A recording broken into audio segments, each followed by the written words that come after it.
Shalom, selamat pagi. Selamat bertemu kembali di dalam renungan pagi hari GCA SWAT Family. Sebelumnya mari kita satu dalam doa. Tuhan, terima kasih Bapa buat segala kebaikan kemurahan-Mu, sebagaimana kami ada oleh karena kebaikan kemurahan-Mu ya Bapa. Sebentar kami akan mendengar renungan pagi. Berikan kami hikmat dan akal budi yang daripadamu, biar setiap renungan yang kami dengar pagi hari ini boleh menguatkan kami, boleh menegur kami, boleh membuat kami semakin kuat di dalam Kau ya Bapa. Dan di dalam nama Tuhan Yesus kami sudah berdoa dan mengucap syukur, haleluya. Amin. Renungan pagi hari ini saya beri judul Roh Penghibur. Saya akan bacakan di dalam Yohanes 14 ayat 26. Demikian firman Tuhan.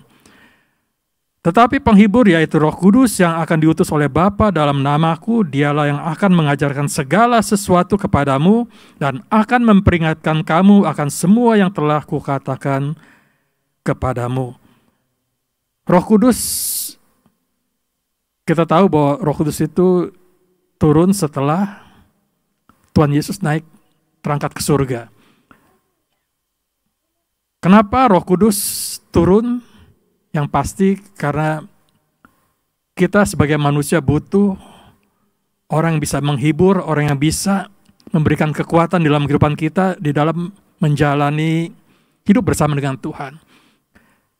Kita nggak akan mampu hidup sendiri.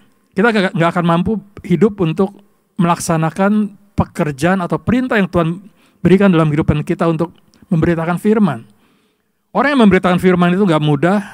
Orang yang memberitakan firman hidupnya harus seturut dengan kehendak firman Tuhan. Dikatakan apa? Kita harus menjadi teladan.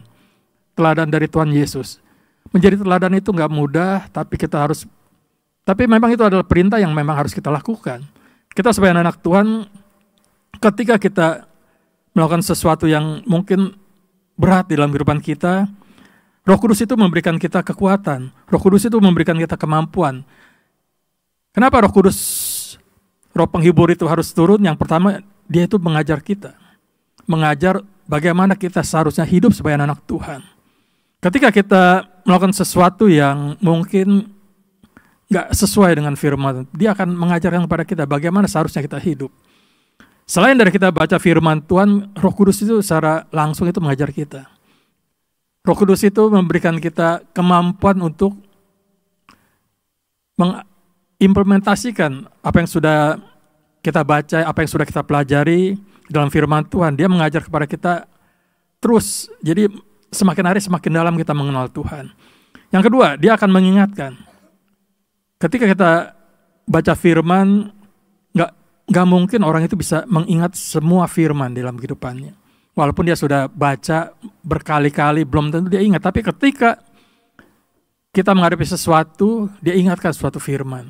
Makanya seringkali orang bilang, mau dengar suara Tuhan, tapi kita nggak pernah baca firman Tuhan. Kita nggak mungkin bisa mengenal Tuhan atau mengenal suara Tuhan ketika kita nggak pernah baca firman. Baca firman itu perlu setiap hari. Baca firman itu penting untuk kesehatan rohani kita. Makanya seringkali hamba Tuhan juga ajarkan, ayo baca firman. Karena apa? Karena di situ ada kekuatan. Di situ ada berkat Tuhan. Di situ ada penghiburan. Roh Kudus memang memberikan penghiburan, tapi juga baca firman adalah sesuatu yang wajib buat kehidupan kita. Dia akan mengingatkan setiap firman Tuhan yang sudah kita baca, ketika kita menghadapi suatu masalah atau ketika kita menghadapi suatu problem, dia akan mengingatkan kita. Dia akan mengingatkan kita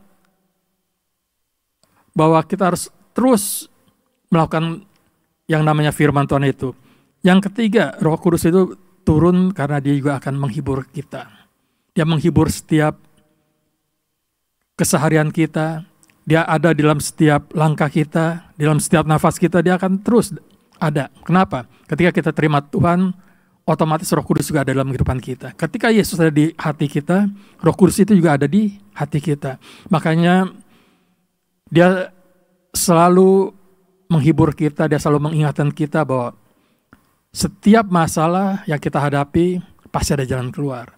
Setiap masalah yang kita hadapi, pasti Tuhan akan berikan penghiburan buat kita. Mungkin kita berbeban berat, mungkin kita menghadapi masalah yang kita nggak sanggup. Roh Kudus pasti akan memberikan kita penghiburan yang terus menerus dalam kehidupan kita. Supaya apa? Supaya kita tidak jatuh. supaya kita semakin kuat, kita semakin eksis di dalam kita mengiring kepada Tuhan. Biar firman Tuhan pagi hari ini mengingatkan kepada kita bahwa pentingnya Roh Kudus ada dalam kehidupan kita, supaya kita kuat dalam kita menjalani hidup bersama dengan Tuhan. Amin. Mari kita satu dalam doa. Tuhan, terima kasih Bapa buat pagi hari ini, buat firman-Mu.